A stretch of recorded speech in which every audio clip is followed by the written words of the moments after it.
ഈ വരുന്ന നിയമസഭാ തെരഞ്ഞെടുപ്പിൽ പിഷാരടിയുടെ പേര് തൃപ്പൂണിത്തുറ മണ്ഡലത്തിൽ കേൾക്കാൻ തുടങ്ങിയിട്ട് കുറച്ചധികം നാളുകളായി. പക്ഷേ ഇപ്പോൾ തൃപ്പൂണിത്തുറയിലല്ല പാലക്കാടായിരിക്കും പിഷാരടി മത്സരിക്കുന്നത് എന്നുള്ള വാർത്തകളും വരുന്നുണ്ട്. അത് ഫേക്കാണെന്ന് പറയുന്നവരുമുണ്ട്, അതിനെ വിശ്വസിക്കുന്നവരുമുണ്ട്.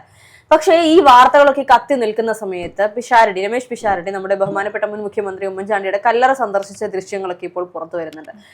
ഈ ഒരു ദൃശ്യങ്ങൾ കൂടി ആയപ്പോൾ സ്വാഭാവികമായും പാലക്കാടോ അല്ലെങ്കിൽ അത്തരത്തിൽ ഏതെങ്കിലും ഒരു മണ്ഡലം, അത്രത്തോളം ജനശ്രദ്ധയുള്ള മണ്ഡലത്തിൽ പിഷാരടി വരാൻ സാധ്യതയുണ്ട് എന്നാണ് നമുക്ക് അറിയാൻ കഴിയുന്നത്.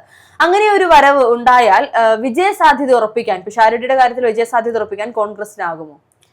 ഹർഷ, കഴിഞ്ഞ ദിവസമായിരുന്നു പാലക്കാട് സ്ഥാനാർത്ഥിയായിട്ട് രമേശ് പിഷാരടിയുടെ പേര് നിർദ്ദേശമുണ്ടായത്. അപ്പോൾ മാധ്യമങ്ങളെല്ലാം ചർച്ച ചെയ്യപ്പെട്ടൊരു കാര്യമാണ് പിഷാരടിയുടെ പാലക്കാടുള്ള സാധ്യത എന്താണെന്നുള്ളത്. കാരണം ഇതിനു മുൻപുണ്ടായിരുന്ന 2 MLA മാർ കോൺഗ്രസിന്റെ തന്നെ അല്ലെങ്കിൽ ജനങ്ങളോട് അത്രയധികം അടുത്ത് നിന്നിട്ടുണ്ടായിരുന്ന 2 MLA മാരായിരുന്നു. ഒന്ന് ഷാഫി പറമ്പിലിന്റെ തന്നെ നോമിനി ആയിട്ടുണ്ടായിരുന്നു രാഹുൽ മാങ്കൂട്ടവും. ഇപ്പോൾ രമേശ് പിഷാരടി വരുന്നതും ഷാഫി പറമ്പിലിന്റെ നോമിനേഷനിലൂടെ തന്നെയാണ് രമേശ് പിഷാരടിയുടെ പേരും പാലക്കാട് ഉണ്ടാകുന്നത്. രമേശ് പിഷാരടി കഴിഞ്ഞ ദിവസം തന്നെ മാധ്യമങ്ങളെ കാണുന്നുണ്ടായിരുന്നു. കോൺഗ്രസിന്റെ ചിഹ്നത്തിൽ എവിടെ താൻ മത്സരിച്ച് കഴിഞ്ഞാലും അത് പാലക്കാട് എന്നൊരു സ്പെഷ്യാലിറ്റി ആയിട്ടൊന്നും താൻ കാണുന്നില്ല. ഏത് മണ്ഡലത്തിൽ മത്സരിച്ച് കഴിഞ്ഞാലും തന്റെ അഭിമാനം തന്നെയാണ്. അത് ഒരു ജയത്തിന്റെ അപ്പുറത്തേക്കും തനിക്ക് അതിലൊരു അഭിമാനം കൊള്ളുന്നു എന്നൊരു രീതിയിലാണ് രമേശ് പിഷാരടി സംസാരിച്ചിട്ടുണ്ടായിരുന്നത്. പക്ഷേ അദ്ദേഹത്തിന് അതൊരു അഭിമാനമായിരിക്കാം ഇങ്ങനെ മത്സരിക്കുക എന്നുള്ളത്. വിജയസാധ്യത അദ്ദേഹത്തിന് ഉറപ്പാക്കിയില്ലെങ്കിൽ പോലും പാർട്ടിയെ സംബന്ധിച്ച് അങ്ങനെയല്ല കാര്യങ്ങൾ. പാർട്ടിയെ സംബന്ധിച്ച് വിജയം ഉറപ്പാക്കുക എന്നുള്ളത് ഏതൊരു മണ്ഡലം 140 മണ്ഡലങ്ങളിലും വിജയം ഉറപ്പിച്ചുകൊണ്ട് സ്ഥാനാർത്ഥികളെ നിർത്തുക എന്നുള്ളതാണ് അവരുടെ ഇത്തവണത്തെ ലക്ഷ്യം. രമേശ് പിഷാരടി നേരിടുന്ന പ്രധാന പ്രശ്നം എന്ന് പറയുന്നത്, ഇതിനു മുൻപും കോൺഗ്രസിന്റെ ഭാഗത്ത് നിന്ന് ഒരുപാട് സെലിബ്രിറ്റികൾ മത്സര രംഗത്തേക്ക് വന്നിട്ടുണ്ടായിരുന്നു.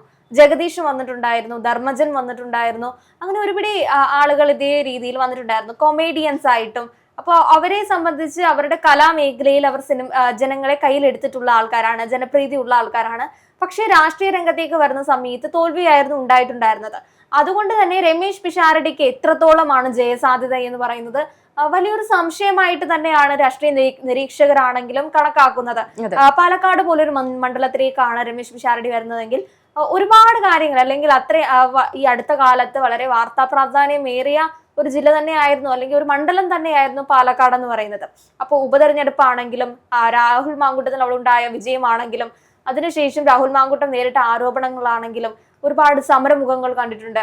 അപ്പൊ ആ ഒരു രീതിയിൽ വീണ്ടും CPM-നോ അല്ലെങ്കിൽ BJP-ക്കോ സീറ്റ് വീണ്ടും തിരിച്ച് എടുക്കാം എന്നൊരു സാഹചര്യത്തിൽ നിലനിൽക്കുന്ന ഒരു സ്ഥലം കൂടിയാണ് പാലക്കാട് മണ്ഡലം എന്ന് പറയുന്നത്. പിന്നെ രമേശ് പിഷാരടി ഒരു സ്ഥാനാർത്ഥിത്തേക്ക് വരുമ്പോൾ രാഹുൽ മാങ്കൂട്ടവും രമേശ് പിഷാരടിയും തമ്മിലൊരു കമ്പാരിസണോട് നടക്കുന്നുണ്ട്. ഒരുപാട് ഇടങ്ങളിൽ ഈ പറയുന്ന രമേശ് പിഷാരടി രാഹുൽ മാങ്കൂട്ടത്തിന് പകരക്കാരനാകുമോ? പക്ഷെ നമ്മൾ അറിയേണ്ട ഒരു കാര്യമുണ്ട്, ഈ നോമിനേഷൻ കൊടുത്തിട്ടുള്ളത് ഷാഫി പറമ്പിലാണ്.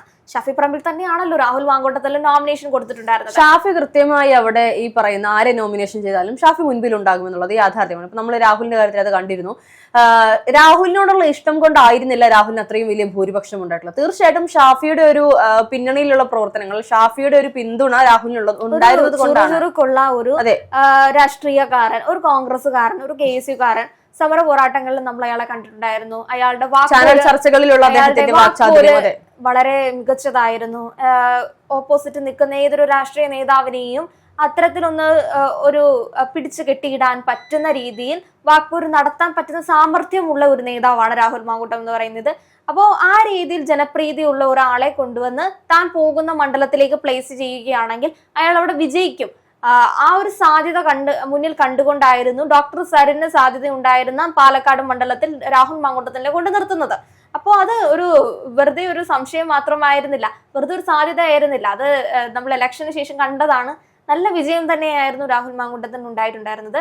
പക്ഷെ അതിനുശേഷം വീണ്ടും രാഹുലിനെ തന്നെയാണ് ഉപതെരഞ്ഞെടുപ്പായിരുന്നു സിറ്റിംഗ് MLA ആയിട്ട് രാഹുൽ മാങ്കൂട്ടം വരുന്നത്. ഈ ആരോപണ വിധേയനല്ലായിരുന്നുവെങ്കിൽ ഉറപ്പായിട്ടും രാഹുൽ മാങ്കൂട്ടം തന്നെ പാലക്കാട് വീണ്ടും മത്സരാർത്ഥിയായി നിന്നേനെ. സ്ഥാനാർത്ഥിത്വം രാഹുൽ മാങ്കൂട്ടത്തിന്റെ കയ്യിൽ സുരക്ഷിതമായേനെ. പക്ഷേ നിലവിലെ സാഹചര്യത്തിൽ കോൺഗ്രസ് പുറത്താക്കിയ ഒരാളാണ്.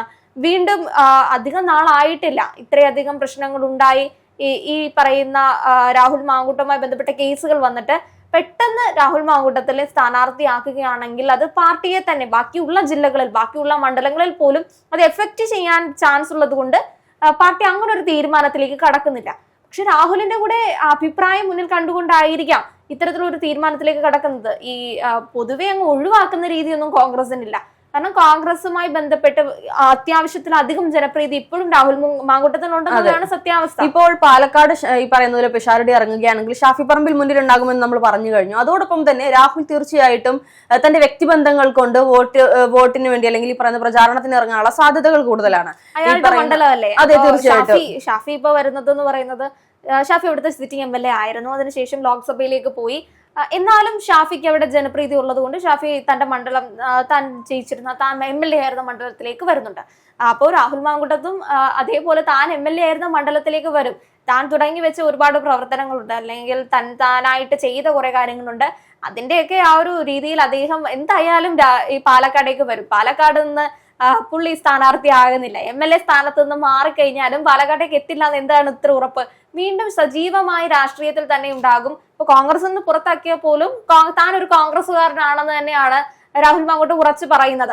അതിനൊരു മാറ്റമൊന്നും ഉണ്ടായിട്ടില്ല. പിന്നെ ഈ എല്ലാവരും നമ്മൾ കാണുന്ന ഒരു കാര്യമാണ്, ഷാഫി ലോക്സഭയിലേക്ക് മത്സരിക്കുന്നതിന് മുൻപ് ഉമ്മൻചാണ്ടിയുടെ കല്ലറയിലേക്ക് പോയിട്ടുണ്ടായിരുന്നു. രാഹുൽ മാങ്കൂട്ടം മത്സരിക്കുന്നതിന് മുൻപും ഇതേപോലെ പോയിട്ടുണ്ടായിരുന്നു. മത്സരശേഷവും അതേപോലെ വന്നിട്ടുണ്ടായിരുന്നു. അതേ രീതി തന്നെയാണ് രമേശ് പിഷാരടിയും പിന്തുടരുന്നത്.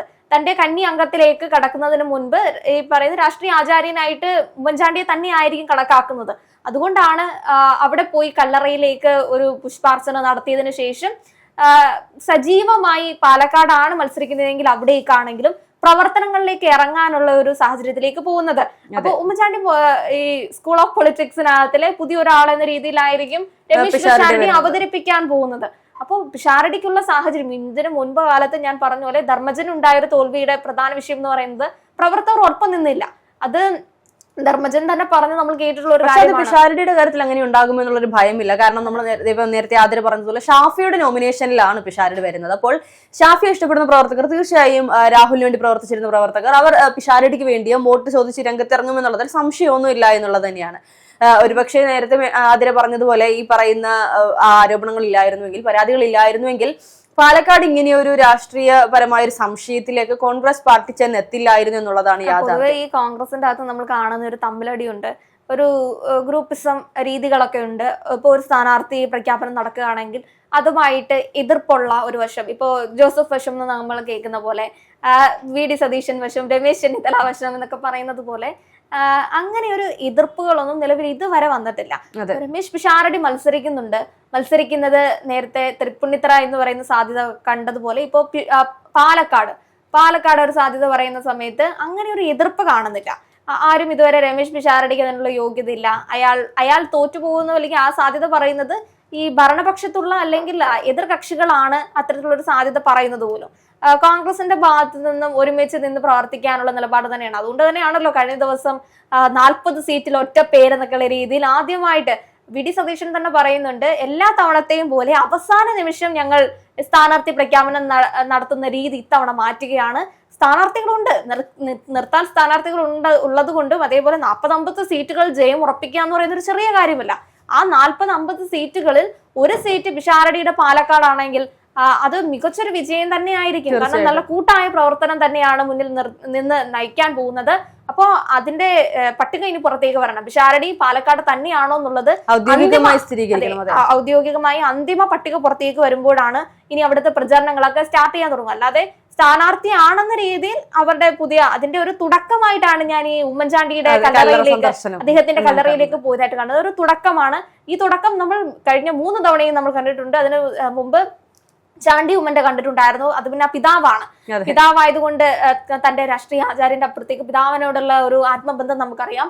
അതിന്റെ പേരിലാണ്, അതാണ് അദ്ദേഹം പല രാഷ്ട്രീയ കളങ്ങളിലേക്ക് ഇറങ്ങുന്നതിന് മുൻപ് കല്ലറയിലേക്ക് പോകുന്ന ഒരു സാഹചര്യം. അതിന് ഈ പറയുന്ന ദൃശ്യം വരുമ്പോൾ 2 തവണ മുമ്പ് ഷഫിയുടെ കാര്യത്തിലും രാഹുലിന്റെ കാര്യത്തിലും നമ്മൾ കണ്ടതാണ്.